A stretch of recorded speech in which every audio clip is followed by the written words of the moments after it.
Okay, so how to know if someone blocked you on WhatsApp? There are 4 factors which you can detect if someone has blocked you on WhatsApp.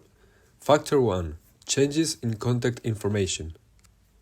One of the first signs that someone has blocked you on WhatsApp is when there are changes in that person's contact information. If you notice that the profile picture status or last time on your contact disappear or do not update, it could be a sign that you have been blocked. This is because when someone blocks you, you cannot see their updated information in the application. Factor 2. Undelivered messages. Another clear indicator that someone has blocked you on WhatsApp is when your messages are not delivered.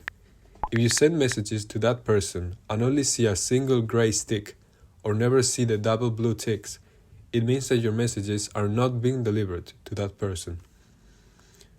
Factor 3. Unavailable calls and video calls. If you try to make a call or a video call to that person and you're unable to do so, it is another indication that you have been blocked. When someone blocks you on WhatsApp, you cannot communicate with them through calls or video calls within the application. And finally, factor number 4.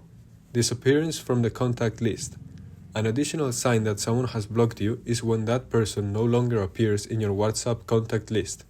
If you have used to see their name and profile picture in your contact list, and now they have completely disappeared, it is very likely that you have been blocked by that person.